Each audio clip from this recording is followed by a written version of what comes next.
Breaking news చూస్తున్నాం. తెలంగాణలో ఎన్నికలు సమీపిస్తుండటంతో ముఖ్యమంత్రి రేవంత్ రెడ్డి రైతుల నుంచి వ్యతిరేకత రాకుండా చర్యలు తీసుకుంటున్నారు.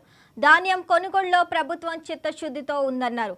రైతుల కష్టాన్ని ఎవరైనా మార్కెట్ కమిటీ అధికారులు, వ్యాపారులతో కుమ్మక్కై తక్కువ చేసే ప్రయత్నం చేస్తే సహించేది లేదని వార్నింగ్ ఇచ్చారు. జనగామ వ్యవసాయ మార్కెట్లో జరిగిన ఘటనపై ఆగ్రహం వ్యక్తం చేశారు. రైతులను మోసం చేయడానికి ప్రయత్నించిన 4 ట్రేడర్లపై క్రిమినల్ కేసులు పెట్టాలని సీఎం ఆదేశించారు.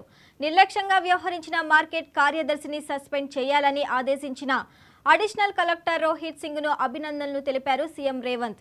రాష్ట్ర వ్యాప్తంగా అధికారులందరూ ధాన్యం కొనుగోళ్ల విషయంలో అప్రమత్తంగా ఉండాలని కోరారు. ధాన్యం కొనుగోళ్ల విషయంలో ఏమైనా సమస్యలు ఉంటే అధికారులకు ఫిర్యాదు చేయాలని అన్నారు.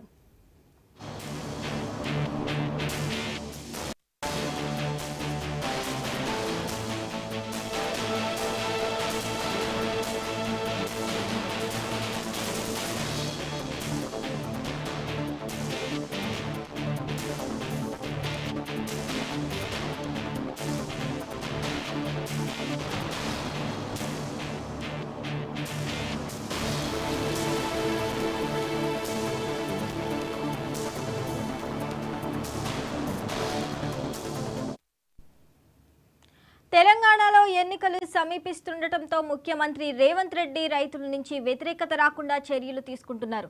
ధాన్యం కొనుగోలులో ప్రభుత్వం చిత్తశుద్ధితో ఉందన్నారు. రైతుల కష్టాన్ని ఎవరైనా మార్కెట్ కమిటీ అధికారులు, వ్యాపారులతో కుమ్మక్కై తక్కువ చేసే ప్రయత్నం చేస్తే సహించేది లేదని వార్నింగ్ ఇచ్చారు. జనగామ వ్యవసాయ మార్కెట్లో జరిగిన ఘటనపై ఆగ్రహం వ్యక్తం చేశారు. రైతులను మోసం చేయడానికి ప్రయత్నించిన 4 ట్రేడర్లపై క్రిమినల్ కేసులు పెట్టాలని సీఎం ఆదేశించారు. నిర్లక్ష్యంగా వ్యవహరించిన మార్కెట్ కార్యదర్శిని సస్పెండ్ చేయాలని ఆదేశించిన అడిషనల్ కలెక్టర్ రోహిత్ సింగ్కు అభినందనలు తెలిపారు సీఎం రేవంత్. రాష్ట్ర వ్యాప్తంగా అధికారులందరూ ధాన్యం కొనుగోళ్ల విషయంలో అప్రమత్తంగా ఉండాలని కోరారు. ధాన్యం కొనుగోళ్ల విషయంలో ఏమైనా సమస్యలు ఉంటే అధికారులకు ఫిర్యాదు చేయాలని రేవంత్ స్పష్టం చేశారు.